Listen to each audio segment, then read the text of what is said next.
Welcome to the UIF Community Podcast. Before we get started, please keep in mind that this podcast is for educational and entertainment purposes only. The views and opinions expressed are those of the individual presenters and do not necessarily reflect UIF Corporation or its affiliates.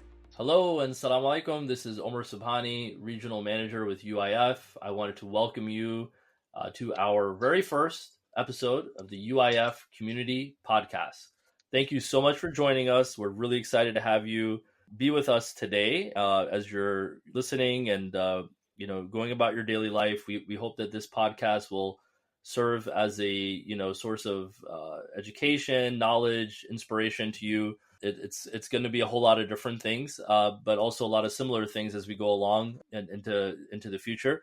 And we're really hoping to bring you different information about the Muslim community, Islamic financing, and economic news as well that will hopefully be beneficial and helpful to you in your daily life. And I want to jump immediately now into introducing our panel of guests that we have here that will be joining me, and not even guests, they're co-hosts, right? So I have Aijaz, Hussain, Farah, Zeaitir with me, and the three of us, are going to be leading the way here on this podcast. We're going to be discussing different topics and news, and we hope that it's going to be fun and enlightening to you. And I did want to bring them on now. Aijaz, Farah, can you guys introduce yourselves to our community members? We can start with Aijaz. Aijaz, you're the big man on campus at UIF, our leader, and I think the community will really benefit from a lot of the background experience that you have in the financial industry, with all your know-how and sales experience, management experience, and book review experience, because I'm looking forward to that. So can you tell our listeners a little bit about yourself? Yes, Omer, thank you for that kind introduction. I don't know about big man on campus, but we've talked about this podcast idea, for maybe even a couple of years, more seriously over the last few months. And, we wanted to ask ourselves, hey, how can we add value? So that's how this whole idea came about. As a way of introduction, very quickly, my name is Aijaz Hussain. I'm titled at UIF as Executive Vice President and Director on the board. I've been in the industry almost 20 plus years, since 2011 at UIF. Before that, I was at another Islamic financing company. And then prior to that, I spent some time working on Wall Street with UBS and Morgan Stanley in the area of investment management. So my love for investing, finance, actually got cultivated at a very early age back in my mid-20s. I've been doing it for almost 30 years now. I've been a keen observer of the market, spend a lot of time learning, reading, researching what's going on. And a lot of my experiences have been shaped by actually working and investing over the last 30 plus years. Very excited. Also, one of the things you alluded to about the book reading, I'm a big fan of reading different books on different topics, mostly nonfiction. So along this journey, I'd like to bring books that may be relevant for our community members, some ideas that can benefit us all. So also, along the way, bring other guest speakers who have their favorite books maybe, and share that. So all in all, I'm super excited about this, and I want to thank Omer for leading the effort here, in sort of being the moderator / bridge to this podcast. So we have a lot to talk about, and we'll talk about it over the next weeks and months and years, hopefully, as long as we get traction and the community finds it beneficial and they let their friends know, hey, this is something that's worth listening to, then we're all about giving back here. So I couldn't be more excited about this podcast and just ready to go. Farah, I'm going to hand it over to you. If you want to do a quick intro, then we can give back to Omer again. Assalamu alaikum. My name is Farah, and I'm an accounts manager for the vehicle division at UIF. And I'm actually super excited about this podcast and what it can bring to our community. A little about my background. I've been in finance for about 8+ years and 3 years at UIF. I started out in the residential side and I moved into the vehicle side, and alhamdulillah, very happy. I graduated in biology and I ended up in finance. So don't know how that happened, but alhamdulillah, it did happen. And I'm excited to see what we can bring and give to our community. Thanks so much, Farah and Aijaz. Thanks for introducing yourself, giving your background. I guess I'll give a little bit of information about myself as well. I've been with UIF almost 10 years now. Coming up in June, inshallah, will be my 10-year anniversary at UIF. So it's been a blessing to be here at UIF and working in the Islamic financing industry. I'm currently in Dallas, Texas now for the last 3 years as the regional manager here in the Midwest. And before that, I was in Florida as our district manager at UIF. And before that, I was studying law and history. I have 2 history degrees and a law degree. And like Farah, somehow, some way, I ended up in the Islamic financing industry. Alhamdulillah, I couldn't be happier, couldn't be more grateful for Aijaz finding me, all those years ago as I was wandering blindly in the wilderness, and he found me and guided me here. So thank you to Aijaz for being a mentor and leading the way for so many of us. We appreciate that. And I'm a big sports fan, love to golf. Aijaz knows all about that. Every time he comes to Dallas, I'm trying to get him to golf, but he's semi-retired now at this point, I think. But I'm going to get you out there one of these days, inshallah. But besides that, just here with my family, my wife and my 4 kids. Very thankful for the blessings I have and being around such awesome people like Aijaz and Farah. So I hope, inshallah, as we do this podcast, we're going to, share the knowledge and great things that we're doing at UIF with all of you so that you can benefit. So with that, I want to segue now. So before you segue, unlike both of you who started in biology or law, when I was 5 years old, when my mom asked me, "What do you want to be when you grow up?" I said, "I want to be an Islamic financing specialist." We're all sure that Actually, I said I wanted to be a school bus driver or a pilot, but neither worked out. So I ended up being. Your mother's du'as were answered, and mashallah, she has a very successful son. So. Actually, she hit me on the head when I told somebody I want to be a school bus driver. She said, "We don't say that. We say we want to be a doctor or an engineer. We don't say, in Desi community that you want to be a school bus driver." So that was the first lesson that I needed to change my path and find a future in the Islamic financing industry. So it has worked out well. Right. So I'm blessed as well. Speaking of history, right? Aijaz, I wanted to ask you to just maybe speak a little bit about some of who our listeners might not be that familiar with UIF, about our history. Maybe they know we're an Islamic financing company, but they don't know how we got here. So can you shed some light on that in terms of where UIF has come from and where we were and where we're going? Yeah, no, absolutely, Omer. I think it's important to put things in perspective here. I actually first started researching the Islamic financing industry back in mid 2000s. I was actually back then working with Solomon Smith Barney, which is a unit of Morgan Stanley now, but it got bought out by Morgan Stanley. But back then, I was intrigued because I received a call about Islamic financing.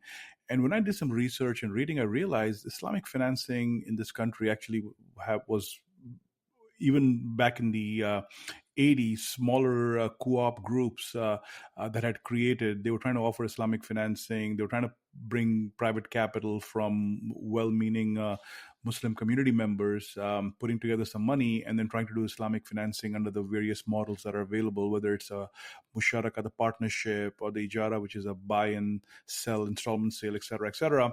But always it was the lack of funding.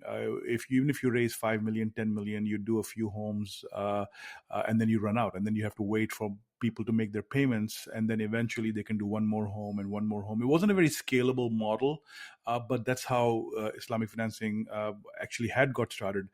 from my own readings and research back in the 80s.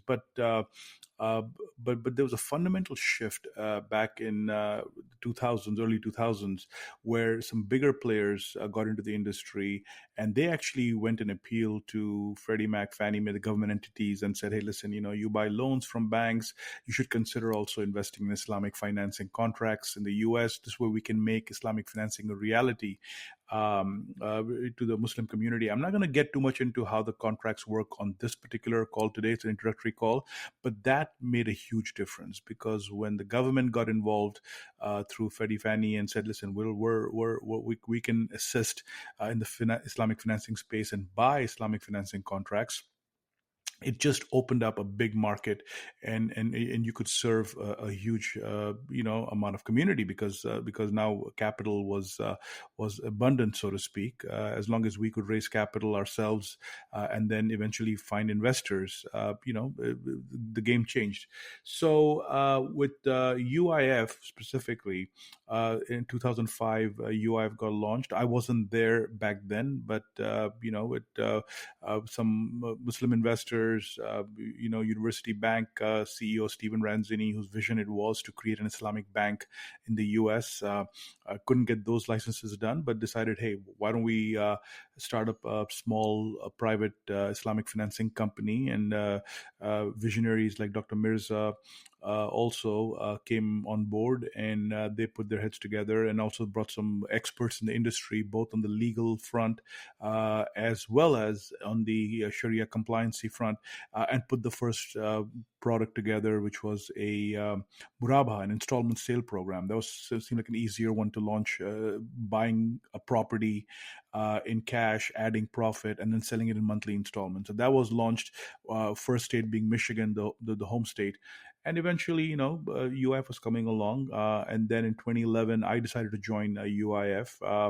Opportunity came up that I wasn't very happy with my past employer, and my vision was different in the way I wanted the company grow, and that didn't work out there. But UIF was a very welcoming home, and a family said, "Hey, why don't you come here, and maybe you can help us implement your vision here and help grow us." So I took on that opportunity. I came out here, and along the way, with some of the best people I know of, we started working, growing this company. Along the way, we've hired amazing people, just like you and Farah. There are so many other people in the company who've come on and have executed at their level to keep our company growing. And now we are by far the biggest player in the industry, based on the data that's put out by CoreLogic and other industry insiders, that last year we were the number one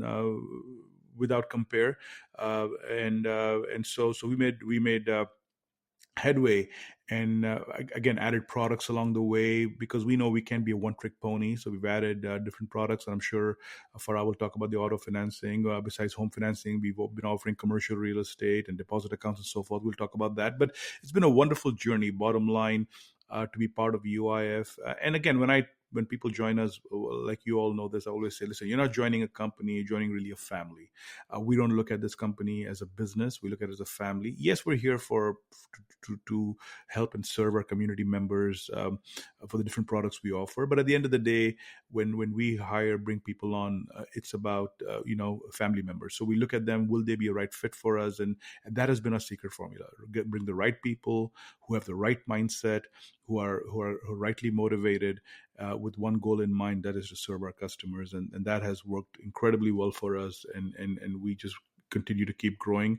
Small company, big ambitions, but we want to keep executing on our ideas and keep growing towards offering more and more and better and just be that one-stop shop for the Muslim community to come in for whatever products they want to choose that we offer. Yeah, so appreciate that. Yeah, no, it does. I think that's background. Omar, that's a really good recap of I don't know if I missed where we've come from in the industry as a whole. I'm sure we can go into a lot more detail and depth in the future, inshallah. I think especially for those who want to learn more about where the Islamic financing industry kind of came from, the nascent beginnings in like the 80s and 90s, and like you said, it kind of the golden age was like in the maybe the early 2000s, where all these different companies got launched, and now we're heading into a new phase, especially our company, where we're offering a lot more than just home financing, right? And that's kind of what I wanted to just discuss a little bit now, is the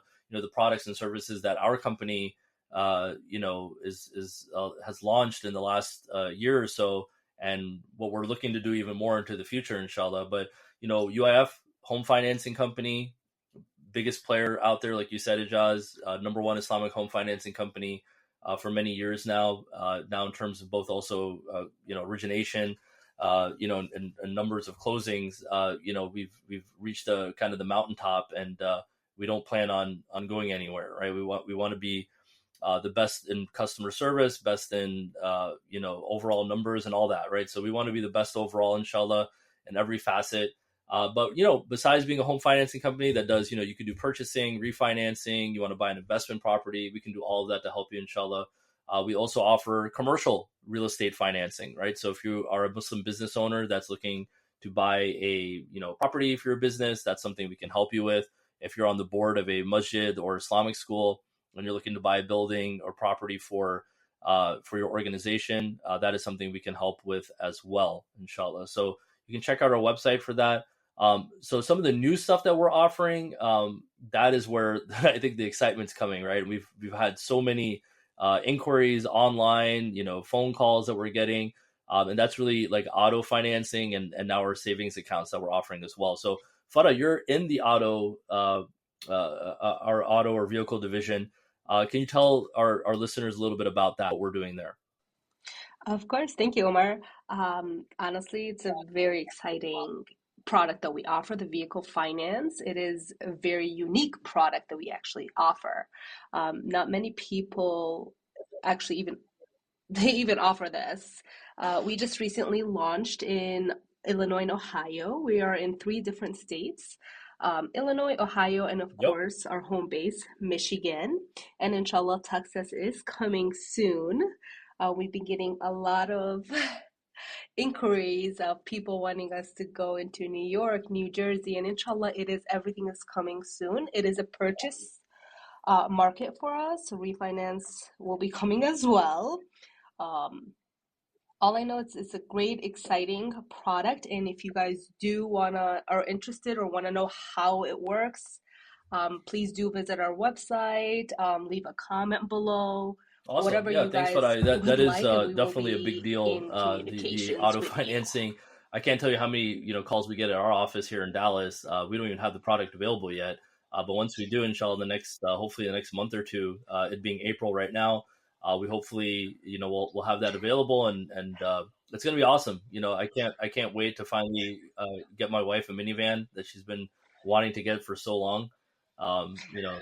She does not want a minivan. I'm just kidding. Yeah, definitely. Yeah, she's not excited to get a minivan, but that may just be the route that we have to go. We're working on it. It will be a halal minivan, a halal finance minivan, at the very least, if we have to go that route. But no, it's all joking aside, it's really exciting. And then on top of that, we are now offering other financial services like time deposit accounts and savings accounts, right? So if you check out our website, you can find out more information about those products and services. So those who are looking to invest their money, have money sitting in a conventional bank, they don't want to have like interest-bearing accounts or be involved in the interest system that's obviously a part of the conventional financing system. They can open up an account with UIF, and you can visit our website at myuif.com for that. So that's really exciting. It's really awesome. And we're really excited about what the future holds for UIF, inshallah. So, Aijaz, I wanted to ask you to kind of give a little bit of an overview of what this podcast is about. What is the purpose of what we're trying to do here? They're hearing about our backgrounds. We probably won't be talking about our backgrounds anymore for a while. And then we're talking a little bit about the history of UIF. But what else are we going to be doing in this podcast? What is the purpose here? Why would people want to come in and check out this podcast every week? Yeah. So Omer, this is probably the most, as you said, in introductions, we're talking about the program products we offer. We're not going to make this about UIF, the products and services. We have other platforms. We do that on webinars, seminars, and so forth, that if you are connected to us on through our website, you will learn more about that. this is going to be a very different format. Our goal is very different here. I listen to maybe 10 to 12 different podcasts on a weekly basis, topics from investments and sports. Some have to do with economy and so forth. And I've always wondered, like, why do I listen to these podcasts? What am I getting out of these? And to me, the word came value. Like, these podcasts add value to my life, intellectually, spiritually, whatever the case might be.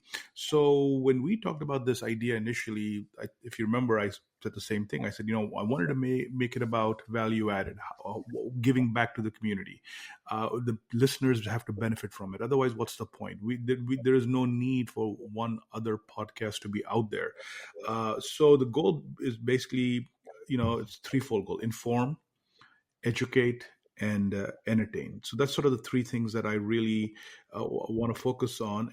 But within that, inform, educate, entertain, we have a broad mandate. So we really don't know which direction, how this is going to go over time, but we want to get started. Confucius, the famous Chinese philosopher, said, journey of 1,000 miles starts with a single step. And this is sort of the single step we're taking over here. We have a very broad mandate. We do not have specific rules other than the rules given to us by our compliance departments that stay away from certain topics or discussing rates and this and that, which we cannot do, which we won't do anyways. But besides those type of rules and guardrails in place, we have a very open mind. So we'll also be coming to the community and asking for ideas. What do you want us to talk about? The guest speakers you want us to bring on and so forth. But initially, you'll start focusing on books that we have read, interesting books that we think we can add value. I've read probably few hundred books over the last 30 some years. So I'm going to pick books that I think some of the best ideas from the books and share them on this call in a Q&A format. And also, interesting lives. We run into so many people, whether professionally in our community, they're doing successful. It doesn't have to be even Muslims. It could be anybody. Anyone who we feel can add value, has an interesting life, can share things that can be entertaining or informative, we're going to bring them. And finally, we're going to talk about just a general economic update, more specifically to the real estate markets, because we're sitting on this perch, if you will, where we have a very broad view of what's happening in the markets. And not only do we see and read what's happening, but we actually, we get applications and we can see trends and which markets are doing better. So we're going to share thoughts and ideas that benefit the community. So, but most importantly, we want to keep it lighthearted, entertaining. We're not trying to make this into some sort of a work podcast. We want to keep it, again, as I said, keep it very simple, keep it fun, add value. Yeah, no, we have webinars for all that, so we'll let you guys know when we have webinars and product specific webinars and all that. But we want to get into interesting things that we can learn and be better and get smarter and wiser. So with that, I want to ask you, Aijaz, what's going on with the economy? Can you tell us a little bit about what's going on right now? Because people are really wondering why mortgage rates are going so high and and all that, right? So what's causing that? What is your opinion on that? Can you enlighten us about what's happening in the housing market? What is the Fed doing? There's so many questions, Aijaz. Everybody wants to know. You got to let us know what's going on. Yeah, it's these are probably one of the most interesting times I've lived in, and I've been through the whole .com bust, and I was actually working for Morgan Stanley back then. It was Solomon Smith Barney, but we were bringing all these companies public, and a lot of these companies eventually went bankrupt and blew up on the .com. So I lived through that the whole thing, and that was a very different, stressful time. This is a very different time as well because some of the things that have happened, and I will cover this in some of the future podcasts as well, go a little bit more deep dive into the, going from the 30s, the gold standard coming in, and the gold standard being, abolished under President Nixon, and then let the currencies free float, the dollar free float. And so we'll cover some of that because all of those were milestone events that kind of, have us where we are today. But just talking about the more current recent, I'm just going to talk about COVID and what after COVID, the response by the government.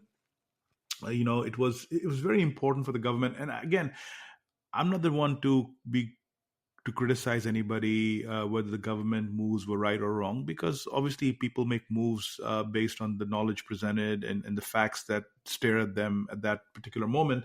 But one thing is for sure, that the amount of money that was printed, over $6 trillion, in response to COVID to help Americans, and had that money sort of like print out of thin air and then just sort of, they call it the helicopter money, where it was basically tossed from the helicopters onto people.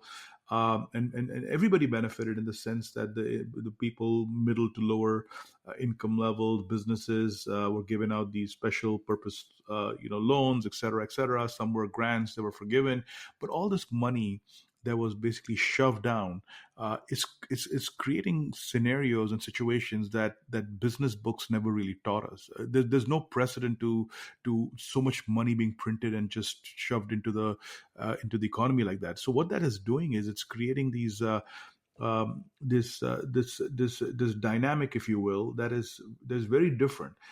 So experts have consistently been wrong. These are experts who've been to the finest Ivy League schools. They have all the data on their fingertips, but even they have been wrong in terms of predicting what's happening. I personally don't even worry about predicting. That's not my job. I always tell my team, as you all know, that it's about adapting. So no matter what happens, we adapt to market conditions, right? We can't predict anything, but we can adapt to things. That's what our strength is, if you will. So this lately, what has happened is all of this extra money printing, this huge amounts of money printing, it has created these asset bubbles, in my opinion. So even stock markets are sitting towards all-time highs today. We're recording this first episode middle April 2024, and the stock markets are pretty much towards the high. The real estate market has gone crazy. Inventory is basically non-existent.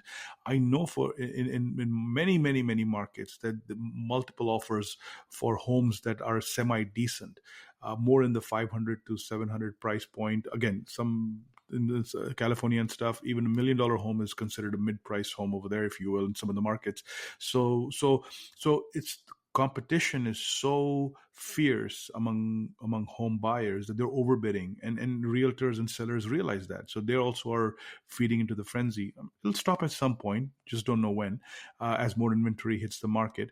But so this excessive money printing has created bubbles in art markets, in stock market, in real estate market, and so forth. In the past, when rates went up, home prices went down. It was an inverse relationship. As the rates went up, less people can buy homes. Hence, home prices had to come down to balance it out. But that's not happening either. So now home prices are going up, rates are going up. It's just a very tough situation. And a lot of the younger people, unfortunately, the millennials, the Gen Z, they're getting priced out of the market. They can't afford to buy homes anymore. They don't have big, large down payments to make 20, 30, 40, 50%. So everybody is having to move down a level. To people who were hoping to buy a $500,000 home now has to look at a home for 300. People who are looking to buy a home for 300, 400 have to look at homes for 100, 200. Not much there. So now they have to rent. Rent prices are going up. So there's a lot happening, which slowly will, work itself out, and things will come back into balance again. However, for right now, where we stand, the government is stuck. The federal, FOMC, they call it, the Federal Open Market Committee, headed by Chairman Powell. I religiously, when Chairman Powell says something, I read, listen to the comments, what's going on. And I really feel the Fed is stuck. On the one side, they want to lower the rates. So more people can buy homes, especially in the buying season coming up now, May, June, July. But they can't, because the economy is very hot right now. If inflation starts ticking higher, rather than lowering the rate, the government may have to increase the rates, because that's what you do. To fight inflation, you increase rates. And so that's a challenge on their hands. And we're still watching the movie together. We don't know how things are going to shape up. But I believe inventory problems are going to get better. Builders are going to build more homes. More people are going to eventually put their homes on the market to sell. But the rates, whether how they move in the next 2 to 3 months is very difficult to call at the moment because there are cross currents from many sides. So so this is the topic of discussion we'll be bringing to our listeners over the next as we continue these podcasts. But it is a very tricky time. Nobody knows. If anybody knows and makes predictions, my prediction is they have the wrong prediction because they're not going to know. They were starting of this year, they would talk about government's going to have 7 rate cuts this year after having 11 rate increases over the last couple of years. But from the 7, it's become 3, and now it's down to 1 or 0 by the time the year ends. So again, we're going to adapt. We're going to move on. I tell our community members, if it's your primary home, you're looking to buy the first home, don't wait. You have to buy a home because for your family, Absolutely. for your kids, you're going to be there long term. To basically say that, it's anybody's guess at this point. I mean, I don't even know if we can say the Fed even knows what they're going to be doing in the next 3 to 6 months, right? Because of how the market is and how unusual the circumstances are, where, seemingly everything looks on paper like a lot of things are really positive. And, it's just, I feel like, from a layman's perspective, I mean, someone who's at least somewhat entrenched in the market and knows what's going on, it's just, I think maybe we're wanting more than can actually occur, right? Like more than what's capable at this point. And some sectors of the economy are just really good. They're doing well. But then, if you start adjusting things here and there, who knows what starts happening, right? So I guess we'll just have to see. Like you said, it's a movie that we're watching it play out, and we'll just have to see what happens. But I appreciate that, Aijaz. Farah, thank you so much. We are going to wrap up. Aijaz, Farah, any closing comments before we end our first official episode? I'm excited for this podcast because I know what it's going to offer and how big I'm hoping, inshallah, it will grow. And I look forward to hearing from the community and seeing what they actually want to see. Leave comments, and we will go ahead and go over them. And hopefully we hear from you guys and you guys enjoy this podcast. Yeah, as I said, I echo what Farah said, but more importantly, what I want to ask communities help is, help promote this podcast for us. At the end of the day, we're going to put in a lot of work to bring you some of the best ideas, and thought-provoking topics that I think will benefit. But the success really for us will be if we see traction at the community level, and if it is, we are seeing growth in our in our listeners and so forth, because that's encouraging for us, and that makes us do the work too. And I'm also very excited about the future topics that I want to bring to the table here. I've probably read 100 books on investments, so along this journey, I'm going to share some of the best ideas on investments from some of the most successful investors all time, hedge fund managers, people like Warren Buffett and Charlie Munger, and on and on and on. So I have compiled a list over the many years of best investment ideas and things to avoid and the do's and don'ts. So along with the books to share, I'll be sharing my own personal experiences from my own sir. As we grow this podcast out, and inshallah be very beneficial and successful for us and for you. So without further ado, I just want to wrap up. And then last but not least, just want to remind everyone, yes, this is the UIF Community Podcast. We have different Islamic financing services and products that we offer: home financing, vehicle financing, commercial financing. We're now offering halal savings accounts as well. Please check out our website, myuif.com. Lots of information there, FAQ page, fatwas, imam and customer testimonials of everyone who's used us and has benefited from our services. So you're not going anywhere that is not tried and tested and doesn't have the vote of confidence from the Muslim community here in the U.S. So check us out. Give us a shot. We'd love to help you with your Islamic financing needs. And that's it for me. Thank you all so much. Assalamu alaikum.